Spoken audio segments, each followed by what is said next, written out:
Today we are talking about Merlin.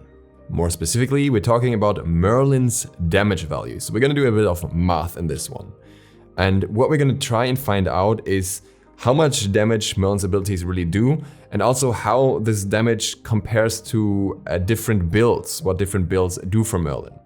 So in a sense, this is a little bit of build advice and I guess allows you to figure out what ability playstyle works best with what build as well.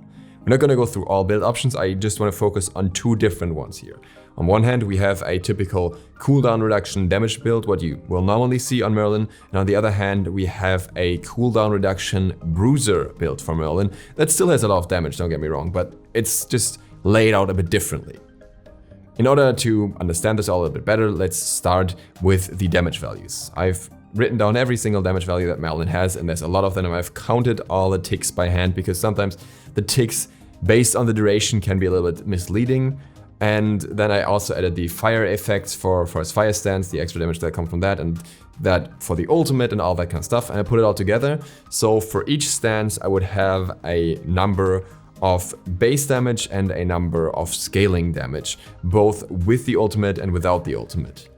With all of Merlin's stances, keep in mind that these damage values are incredibly high compared to other gods, and that is because he has a lot of abilities that tick for a very long time, but at the same time also are relatively easy to get out, and you will typically not get most of that damage off unless somebody else is CCing the target heavily for you.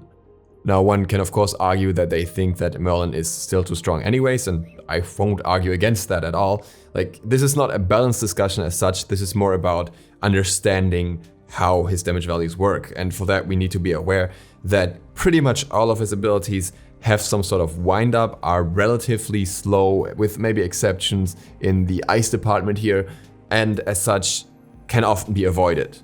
It gets a little bit harder when he gets Gem of Isolation, but still, you will rarely stand in the entire duration of his 2, for example, in Fire Stance or in Ice Stance, and you will rarely get hit by the entire 1 in Arcane Stance either. But assuming you would be, and that is what we need to base the numbers off in the first place to have an overview of what can happen, the damage values for the Arcane Stance are as follows.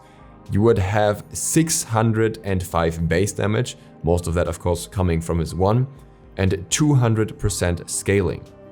If we include the ultimate here with the swapping stance to a Frost Stance, Ice Stance, then you would have 1125 base damage and 240% scaling.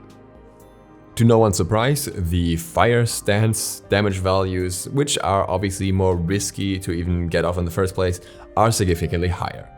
For Fire, the total base damage is 665, but that's not the big deal here, that's actually not that much more than Arcane, but the scaling is 510%.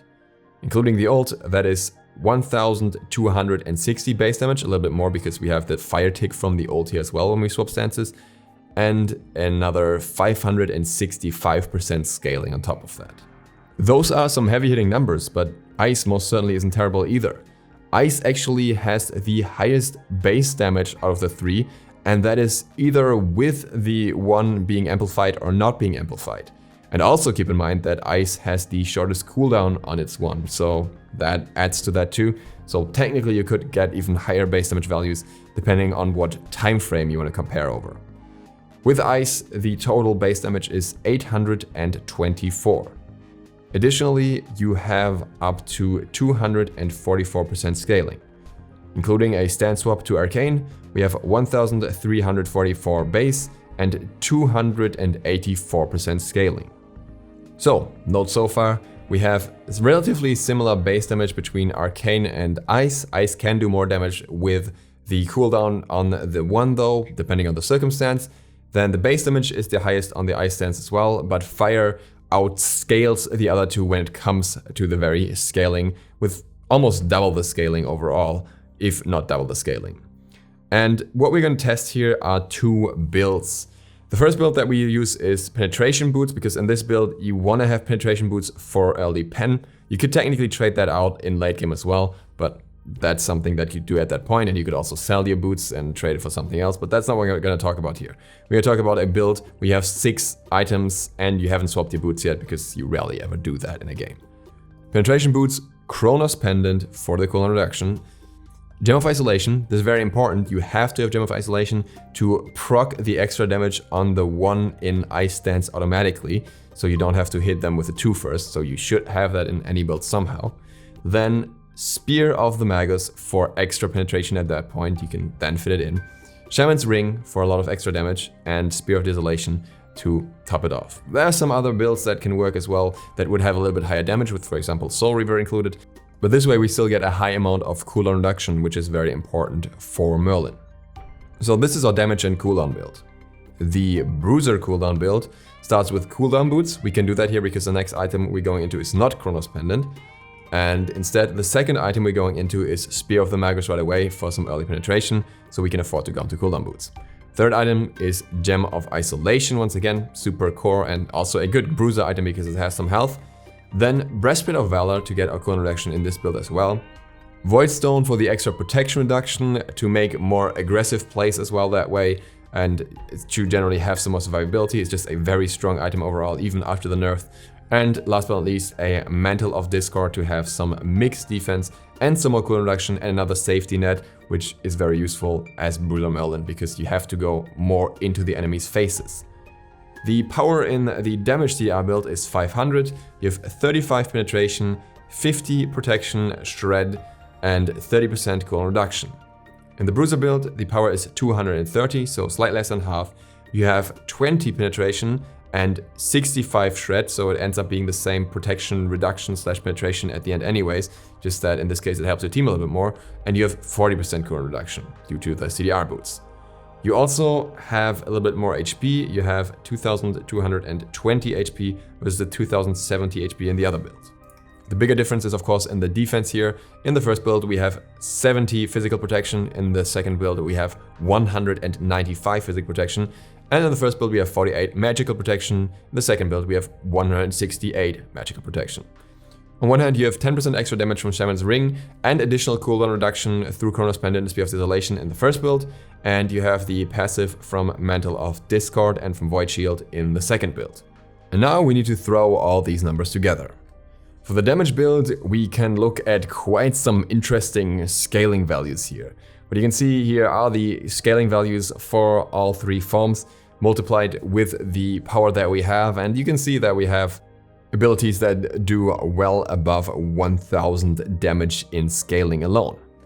But let's add everything together and we can see that in our damage build we, for example, have 1765 damage in the arcane stance altogether, we have 3536 damage in the fire stance, and we have 2171 damage in the ice stance. That is all without using the ultimate, just from the other abilities. Again, quick reminder, this is not a realistic value that you can reach. This is the maximum you can reach if somebody was permanently stun locked, basically. Due to the high penetration, this would be our normal damage against a squishy target with no extra magical protections. But if the target had 150 magical protections, then the values would go down a significant bit. In the arcane stance would end up with 1070 damage, the fire stance 2143 damage, and in the ice stance we'd end up with 1316 damage. Now let's play the same game with the Bruiser build. The scaling obviously goes down a lot because there's not much scaling to be had when there's not much power to be had, but the damage doesn't look terrible to me. For example, in the arcane stance our total damage is now 1065. In the fire stance our total damage is 1838. And in the ice stance, our total damage is 1385. With a target with 150 protections, the damage again goes down, now to 645 on arcane, 1114 in the fire stance, and to 840 in the ice stance. What we can see here is that the damage in the fire stance pretty much dropped by half, whereas in the other stances it's not quite as much. It's still around 1/3 for those stances, but that is not as significant. And this is very interesting to note. Now, of course, you won't probably build Bruiser Merlin in most of your games unless you're planning to play him in solo. And I think Bruiser Merlin as a concept at least is a very fun playstyle for him, which allows him to utilize more aggressive playstyles as well. The problem is the stance that benefits most from the aggressive playstyle is also the one that benefits most from higher scaling, being the fire stance. So essentially, if you build into Bruiser, you kind of cripple yourself in regards to what you can do with the most risky stance. And it's an unfortunate trade-off, of course, but it's also an intended trade-off. But the real damage output, or the places where Merlin loses less damage overall, are the ice and the arcane stance, even though the fire damage values are still very high if you can land it reliably. What this experiment mostly tells me is that with Merlin, it can be very much worth considering throwing 1 or 2 defensive items in. It doesn't have to be like a full-on Bruiser build every single time, but especially with the slightly higher health pool due to Dam of Isolation almost being key or mandatory on him, you can very much benefit from having a good protection item as well. And in certain matchups that may just be a physical defense item that could also be something different like a Celestial Leech and Helmet. In other matchups it could just be a magical defense item like Void Stone, for example. And in other matchups it could be a Mantle of Discord to save yourself. But I think I would prefer that with Merlin over a pure damage build more than in other mages, as there is so much benefit to be gained and the losses, considering his overall numbers, are relatively insignificant, and it's a very good trade-off in my book. And yes, I'm aware you could simply trade out your boots as the last item as well for a defense item, but I think, again, that rarely ever happens. The games usually don't go that far, and I'd rather have some extra safety a little bit earlier in the build. I hope this was interesting and insightful. Let me know if you want to hear some more specifics about Merlin in the future. And if you're new to the channel, feel free to hit the sub button, maybe the bell, it really helps me out, and maybe the like button if you enjoyed this video. Other than that, see you for the next one tomorrow. DukeSloth, out.